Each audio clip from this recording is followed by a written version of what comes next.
مسلمان کو بے یار و مددگار نہیں چھوڑتا، مسلمان کو دشمن کے حوالے نہیں کر دیتا، مسلمان کے دکھ درد کا ساتھی بن جاتا ہے۔ اللہ الرحمن الرحیم، الحمدللہ رب العالمین، والصلاة والسلام علی سید الانبیاء والمرسلین، محمد وعلى آلہ وصحبہ اجمعین ومن تبعہم بإحسان الى یوم الدین، وبعد۔ فقد قال الله تبارك وتعالى في كلامه المجيد والفرقان الحميد: أعوذ بالله من الشيطان الرجيم، بسم الله الرحمن الرحيم، إنما المؤمنون إخوة فأصلحوا بين أخويكم واتقوا الله لعلكم ترحمون۔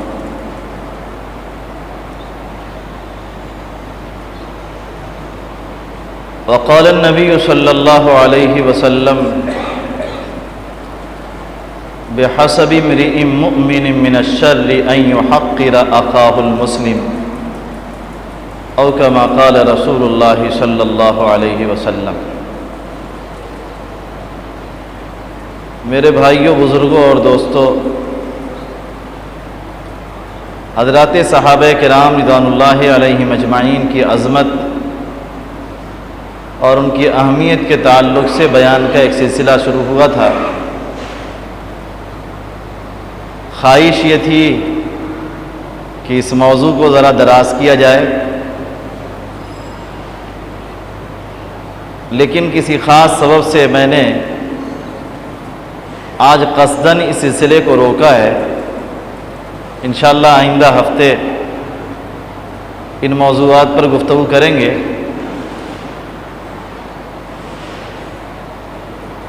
ایمان والوں کے نزدیک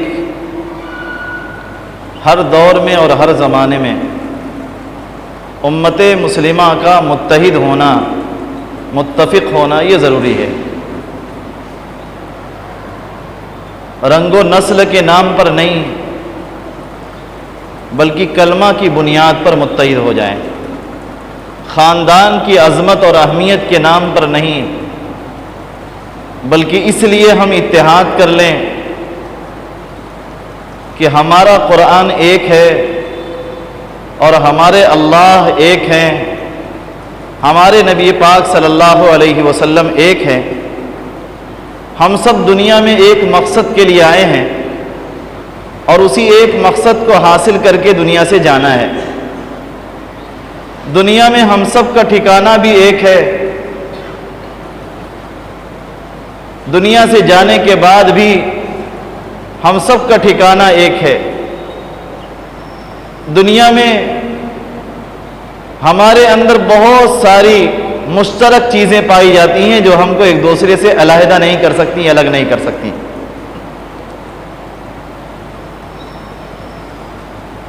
اسلام آنے سے پہلے مدینہ کے اندر دو مشہور قبیلے تھے، ایک قبیلے کا نام تھا اوس اور دوسرے قبیلے کا نام تھا خزرج۔ ان دونوں میں معمولی بات پر جنگ چھڑی۔ کئی واقعات اور کئی اسباب بیان کیے گئے ہیں، ان میں ایک مشہور سبب یہ بیان کیا گیا کہ کسی کے کھیت کے اندر کسی کی بکری کا بچہ چلا گیا۔ ایک قبیلے کی بکری تھی، دوسرے قبیلے کا کھیت تھا، دوسرے قبیلے کے کھیت کے اندر بکری چلی گئی۔ بس اسی بات پر آپس میں جھگڑا چھڑ گیا۔ لڑائی کی کوئی بہت بڑی بنیاد نہیں تھی، اور سچائی یہ ہے کہ ہر لڑائی کے پیچھے بنیاد بہت معمولی اور بہت مختصر ہوا کرتی ہے۔ عربی زبان میں ایک مقولہ بڑا مشہور ہے: الشر یبدأہ احقرہ۔ کسی بھی شر کا آغاز حقیر ترین چیز سے ہوتا ہے، معمولی چیز سے ہوتا ہے۔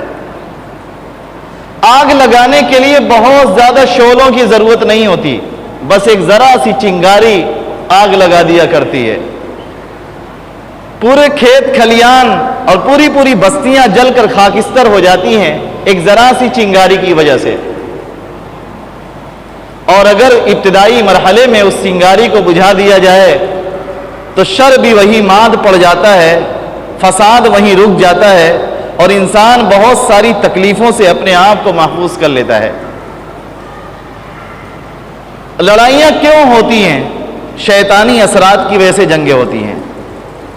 آپس میں جنگ و جدال اور آپس کی لڑائیاں جو مسلمانوں کے درمیان اختلافات ہوتے ہیں، اس کا اہم سبب بلکہ اصل سبب انانیت اور انا پرستی ہوا کرتا ہے۔ اپنی انا کو تسکین دینے کے لیے انسان ایک دوسرے کو نیچا دکھانے کے لیے اپنا ایک بھائی اپنے دوسرے بھائی کو مار ڈالتا ہے، لیکن حق ہے، سچ ہے کہ دنیا کا ہر قاتل قتل کرنے کے بعد بہت پچھتاتا ہے کہ مجھ سے بہت بڑا جرم ہو گیا، بہت بڑا گناہ ہو گیا۔ انسانی زندگی میں قتل کا ایک واقعہ پیش آیا اور قرآن کریم نے وَاتْلُ عَلَيْهِمْ نَبَأَ ابْنَيْ آدَمَ بِالْحَقِّ، یہ تقریباً 5 صفحہ پر مشتمل آیات ہیں۔ ان آیات میں اللہ تبارک و تعالیٰ نے اس واقعے کی منظر کشی کی ہے۔ روئے زمین پر قتل کا جو پہلا واقعہ پیش آیا، اللہ تبارک و تعالیٰ نے اس کو کھول کر اس آیت کریمہ میں بیان کیا ہے۔ قتل کیوں ہوتا ہے اور قتل کے نتیجے میں قاتل پر کیا گزرتی ہے، اپنی زندگی میں وہ گھٹ گھٹ کر جینے پر کیسے مجبور ہو جاتا ہے، اپنے آپ پر اسے کتنی ندامت ہوتی ہے، ان آیات میں اللہ تبارک و تعالیٰ نے کھول کر بیان کیا ہے۔ آدم علیہ السلام کے 2 بیٹے تھے، ایک کا نام قابیل تھا اور دوسرے کا نام حابیل تھا، اور اس زمانے کا سلسلہ یہ تھا، دستور یہ تھا کہ حضرت آدم علیہ السلام کے یہاں، حضرت حوا کے یہاں جب ولادت ہوتی تو 2 بچے ایک ساتھ پیدا ہوتے تھے، ایک مرد اور دوسرا عورت۔ ایک بطن کے اندر جو بچہ پیدا ہوا، اس بچے کا نکاح بالغ ہونے کے بعد دوسرے بطن کی لڑکی سے کر دیا جاتا تھا، اور اس بطن کے لڑکے کا نکاح دوسرے بطن کی لڑکی سے کر دیا گیا۔ اس طریقے سے آپس میں قرابتیں جڑ جایا کرتی تھی۔ اب قابیل کے نکاح میں جو عورت آئی وہ زیادہ قبول صورت نہ تھی، اور حابیل کے نکاح میں جو خاتون آئی وہ زیادہ خوبصورت تھی۔ قابیل کو اپنے بھائی حابیل سے حسد ہوا، اور حسد کے نتیجے میں اپنے بھائی سے اس قدر زیادہ جلنے لگا، اسے اتنی زیادہ تکلیف ہونے لگی کہ اپنے بھائی کو ہی اس نے مار ڈالا۔ ایک واقعہ یہ بھی بیان کیا جاتا ہے کہ دونوں نے ایک خیر کا کام کیا تھا، نظر پیش کیا تھا۔ اس زمانے کا یہ دستور تھا کہ جب کوئی نظر پیش کی جاتی، اگر بارگاہ الہ میں وہ نظر قابل قبول ہوتی تو پہاڑ پر اس نظر کو رکھ دیا جاتا، آگ آتی اس کو جلا دیا کرتی تھی۔ جس کی نظر جل کر خاکستر ہو گئی، اس کا مطلب کہ اس کی نظر اللہ کی بارگاہ میں قبول ہو گئی، اور اگر نظر نہیں جلی تو اس کا مطلب قبول نہیں ہوئی۔ اللہ کی مشیت یہ ہوئی کہ حابیل کی نظر کو جلا دیا گیا اور قابیل کی نظر نہ جلی۔ قابیل کو اس بنیاد پر اپنے بھائی سے ہی حسد ہو گیا، اور حسد آہستہ آہستہ اتنا بڑھتا ہے کہ حسد کے نتیجے میں قابیل نے اپنے بھائی حابیل کو قتل کر دیا۔ انسانی زندگی پر، روئے زمین پر قتل کا یہ پہلا واقعہ ہوا تھا۔ اسی لیے اللہ تبارک و تعالیٰ نے فرمایا، دنیا میں جتنے بھی قتل ہوں گے اس قتل کا پہلا بوجھ اور اس قتل کی پہلی ذمہ داری قابیل کے ذمے عائد ہوگی کہ قابیل نے قتل کی ایک غلط رسم کو دنیا کے اندر رائج کیا۔ اگر کسی نے خیر کا کوئی کام کیا اور پہلی مرتبہ کیا، اس کے بعد جتنے لوگ اس خیر کا کام کریں گے پہلے خیر کے کام کرنے والے کو اس خیر کا حصہ ملتا ہے، اور اگر کسی نے شر کا کام کیا اور پہلی مرتبہ شر کا کام کیا ہے، اس کو دیکھ کر، اس سے ترغیب پا کر، حوصلہ پا کر بعد میں لوگ اسی شر کے کام میں مبتلا ہوتے ہیں، تو پہلے شریر کو اس کی سزا ملے گی، اس کے اوپر اصل گناہ اسی کے ذمہ جائے گا۔ یہ انسانی زندگی کا ایک قانون اور دستور ہے جس کو اللہ تبارک و تعالیٰ نے کتاب مجید کے اندر لکھ دیا ہے اور کھول کھول کر بیان کیا ہے۔ قتل کرنے کے بعد جس وقت قتل ہوتا ہے اس وقت انسان کو بہت زیادہ جوش اور جذبہ ہوتا ہے، لیکن قتل کرنے کے بعد اسی انسان کی نگاہ جھک جاتی ہے۔ قابیل کے اوسان خطا کر گئے، اپنے بھائی کا میں کیا کروں، میں نے اس کو مار ڈالا، اس کو دفن کیسے کروں، اس کی تدفین کیسے کروں، وہ بھی اس کو سمجھ میں نہیں آ رہا تھا۔ اللہ تبارک و تعالیٰ نے ایک کوے کو بھیجا، اور کوے نے ایک گڈھا کھودا، اور گڈھا کھود کر اس کے اندر ایک چڑیا کو دفن کرتا ہے۔ اس کے ذریعے سے اللہ تبارک و تعالیٰ نے قابیل کو یہ سبق سکھایا کہ اپنے مقتول بھائی حابیل کا کیا معاملہ کرے۔ وہ افسوس کا اظہار کرتا ہے، ندامت کا اظہار کرتا ہے، ہائے میں اس پرندے سے بھی زیادہ ناسمجھ ہو گیا، میں تو کچھ سمجھ ہی نہیں پا رہا ہوں۔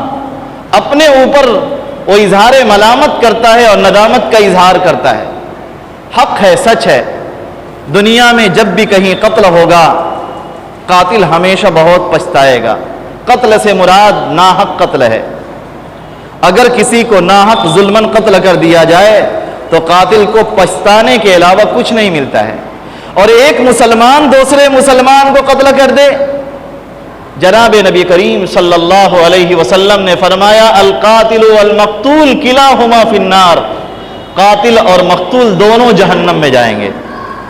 قتل کرنے والا بھی جہنم میں جائے گا اور جس کو قتل کیا گیا وہ بھی جہنم میں جائے گا۔ صحابہ نے کہا یا رسول اللہ، قتل کرنے والا جہنم میں جائے گا یہ تو سمجھ میں آتا ہے، لیکن مقتول جہنم میں جائے گا یہ تو سمجھ میں نہیں آ رہا ہے، وہ تو بیچارہ مظلوم ہے۔ اللہ کے نبی صلی اللہ علیہ وسلم نے ارشاد فرمایا، جس کا مطلب یہ ہے کہ اس مقتول کا حکم ہے جو خود بھی قتل کرنے کا ارادہ رکھتا تھا۔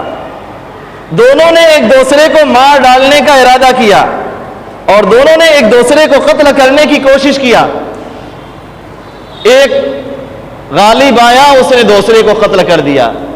ایسے لوگوں کے بارے میں جناب نبی کریم صلی اللہ علیہ وسلم نے فرمایا القاتل والمقتول کلاہما فی النار۔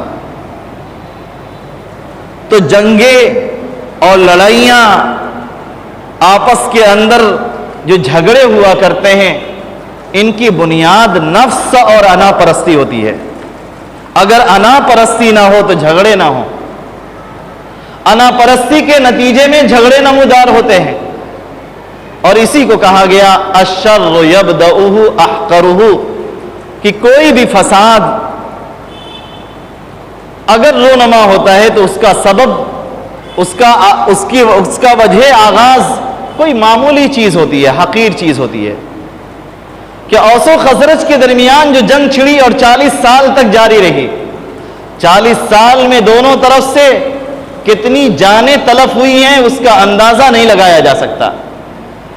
اور یہ جنگیں اتنی مشہور ہوئی ہیں کہ عربوں کے یہاں شاعری کا بہت زیادہ رواج تھا،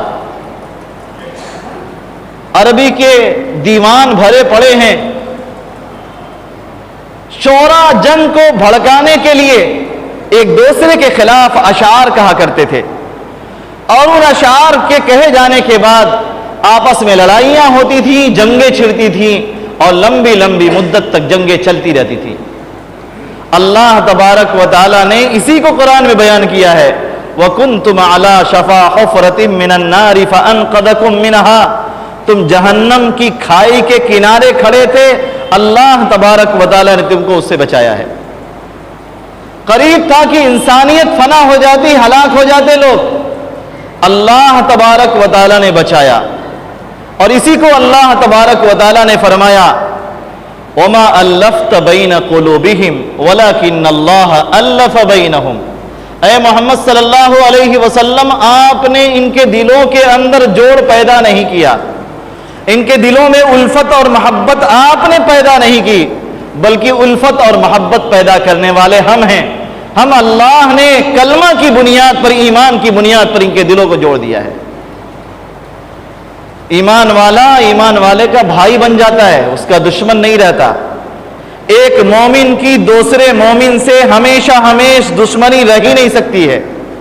اگر دل میں ایمان ہے تو دشمنی ہر حال میں ختم ہو جائے گی۔ اگر دشمنی نہیں ختم ہو رہی ہے تو اس کا مطلب کہ ایمان کمزور ہے۔ مضبوط ایمان والا ایمان والے سے دشمنی رکھ ہی نہیں سکتا ہے۔ اوس و خزرج کے درمیان اتنی الفت اور محبت ہوئی کہ تاریخ انسانی نے اوس و خزرج کے نام سے انہیں نہیں پکارا، بلکہ انہیں دنیا نے انصار مدینہ کا خطاب دیا۔ اوسی اور خزرجی نام سننا بھی انہیں گوارا نہ تھا۔ ایک زمانے میں حضرت امیر معاویہ رضی اللہ تعالی عنہ جب ملک شام کے اندر امیر المومنین تھے، مسلمانوں کے خلیفہ تھے، ان سے ملاقات کرنے کے لیے اوس و خزرج پر مشتمل ایک وفد جاتا ہے۔ وفد کی ملاقات ہوئی۔ حضرت امیر معاویہ نے اوس و خزرج کے اندر کی بھاونا اور اندر کی سوچ کو آزمانے کے لیے کہ اب اپنے پرانے قبیلے کے سلسلے میں ان کے کیا خیالات ہیں، اس کو جانچنے اور پڑتالنے کے لیے انہوں نے براہ راست اوسی اور خزرجی کہہ کر ان کو پکارا۔ اوس و خزرج کے لوگ ہمارے جیسے لوگ نہیں تھے، اب وہ انصار مدینہ بن چکے تھے، وہ مسلمان تھے۔ مسلمانوں کے لیے کلمہ کی بنیاد پر ان کے دلوں میں بڑی جگہ تھی، وہ بہت سخت ناراض ہو جاتے ہیں، اور حضرت امیر معاویہ رضی اللہ تعالی عنہ کے دربار سے ناراضگی کی حالت میں نکل جاتے ہیں۔ کیوں؟ اس لیے کہ ہمیں جاہلیت کے نام سے کیوں پکارا گیا، ہمیں اسلام کے دیے ہوئے نام سے کیوں نہیں یاد کیا گیا۔ وہ پرانا غلط نام اوسی اور خزرجی کہنا ان کو گوارا نہیں تھا، اس کو سننا بھی انہوں نے گوارا نہیں کیا۔ حضرت امیر معاویہ نے ان سے معذرت کیا۔ یہ تھی رسول اللہ صلی اللہ علیہ وسلم کی محنت، اور یہ تھا قرآن کی تعلیمات پر عمل کرنے کا نتیجہ۔ اللہ تبارک و تعالی نے جب قرآن میں اعلان کر دیا کہ سارے ایمان والے بھائی بھائی ہیں، پھر ایمان والوں میں جھگڑا کیوں ہوگا؟ کیا کوئی بھائی اپنے بھائی سے بھی جھگڑتا ہے کیا؟ اللہ تبارک و تعالی نے قرآن میں کہا فَأَصْلِحُوا بَيْنَ أَخَوَيْكُمْ، اپنے بھائیوں کے درمیان صلح کرا دو۔ امر کا صیغہ ہے، وجوب کے لیے آتا ہے۔ قرآن کی آیت اس سے فرضیت ثابت ہوتی ہے۔ جہاں کہیں مسلمانوں کی بستیوں میں مسلمانوں کے درمیان اختلاف ہو جائے، اس وقت صلح کرانا فرض ہو جاتا ہے۔ ہماری ذمہ داری بن جاتی ہے کہ ہم مسلمان کی حیثیت سے صلح کرا دیں۔ دیکھا جاتا ہے کہیں پر ایک مسلمان دوسرے مسلمان کو مار رہا ہے، 10 لوگ کھڑے ہو کر تماشا دیکھتے ہیں، کوئی چھڑانے کے لیے آگے نہیں بڑھتا۔ بلکہ اگر 2 مسلمانوں میں دراسی کہاں سنی ہو جائے تو جب تک آپس میں خوب لڑ نہیں لیں گے تب تک لوگوں کو چین نہیں آتا ہے، دونوں طرف سے لگائی بجھائی کا کام مسلسل چلتا رہتا ہے۔ صلح کرانے کی بڑی اہمیت ہے۔ جناب نبی کریم صلی اللہ علیہ وسلم کو ایک قبیلے کی بابت علم ہوا کہ قبیلے کے لوگ آپس میں جھگڑ پڑے ہیں، ان میں اختلاف ہو گیا۔ اللہ کے نبی صلی اللہ علیہ وسلم بنفس نفیس تشریف لے جاتے ہیں، اور تشریف لے جانے کے بعد اللہ کے نبی صلی اللہ علیہ وسلم ان کے درمیان صلح کرانے میں لگے رہے، یہاں تک کہ آپ علیہ الصلوۃ والسلام کی مسجد کی نماز با جماعت بھی چھوٹ جاتی ہے۔ حدیث کے اندر اور سیر کے اندر اس واقعے کو بیان کیا گیا ہے، اور حضرت نبی کریم صلی اللہ علیہ وسلم نے صلح کرایا، اور جب صلح ہو گئی پھر اللہ کے نبی صلی اللہ علیہ وسلم نے نماز ادا فرمائی۔ اس قدر اہمیت ہے صلح کی۔ ٹھیک ہے، ایک گھر کے اندر ہم رہتے ہیں، کبھی کبھی آپس میں برتن ٹکرا جاتے ہیں، لیکن اس کا مطلب یہ نہیں ہوا کہ ہمیشہ ہمیش کے لیے خلیج پیدا ہو جائے، پرانے جھگڑے یاد کیے جائیں اور یاد کر کے پھر ان جھگڑوں کو تازہ کرنے کی کوشش کی جائے۔ یہ ہمارا ایمان ہمیں نہیں سکھاتا، یہ ہمارا اسلام ہمیں نہیں سکھاتا۔ ہم قرآن والے ہیں، ہم نبی والے ہیں، ہم اللہ والے ہیں۔ اللہ تبارک و تعالیٰ نے کلمہ کی نسبت پر ہمیں جوڑا ہے، کلمہ کی بنیاد پر ہم سب بھائی بھائی ہیں۔ المسلم اخو المسلم، مسلمان کا بھائی ہے، لا يخذلہ ولا يسلم، مسلمان کو بے یار و مددگار نہیں چھوڑتا، مسلمان کو دشمن کے حوالے نہیں کر دیتا، مسلمان کے دکھ درد کا ساتھی بن جاتا ہے، مسلمان کے دکھ درد پر تڑپ اٹھتا ہے۔ اللہ کے نبی صلی اللہ علیہ وسلم کا ارشاد ہے کہ مسلمان ایک جسم کی طرح ہیں، مسلمان آپس میں ایک جسم کی طرح ہیں۔ اگر جسم کے اندر کہیں بھی درد ہوگا، جسم کے ہر عضو کو اس درد کی ٹیس محسوس ہوگی، اس کا احساس ہوگا۔ کہیں پر بھی بسنے والا مسلمان ہو، پوری دنیا کے کسی بھی ملک کے اندر کہیں مسلمان بس رہا ہو، اور کسی بھی خاندان کا ہو، کسی بھی قبیلے کا ہو، اگر وہ مسلمان ہے، اس کو تکلیف پہنچ رہی ہے تو ہمیں بھی تکلیف کا احساس ہونا چاہیے۔ یہی ہمارا ایمان ہے اور یہی ہمارا اسلام ہے۔ اس سچے اسلام پر چلنے کا عہد کرنا چاہیے کہ ہم اس سچے اسلام کی طرف آئیں۔ اب تو ہم بڑے سمجھدار ہو گئے، بڑے تعلیم یافتہ ہو گئے، ہر طرح کے ادارے ہمارے پاس ہیں، اور زندگی میں جینے کا ہمیں بہت کچھ شعور بھی حاصل ہو چکا ہے۔ آج کے دور میں اگر ہم ذرا سی باتوں پر آپس میں لڑیں جھگڑیں گے، ظاہر ہے کس قدر اپنی آخرت کا نقصان پہنچائیں گے، ہماری آخرت خراب ہوتی ہے۔ اللہ تبارک و تعالی مجھے اور آپ کو سب کو فہم سلیم عطا فرمائے، اور جتنے بھی آپس کے جھگڑے ہیں اللہ انہیں مٹا دے، اور ہمارے دلوں میں اپنے بھائیوں کے لیے الفت اور محبت پیدا فرما دے۔ وآخر دعوانا الحمدللہ رب العالمین۔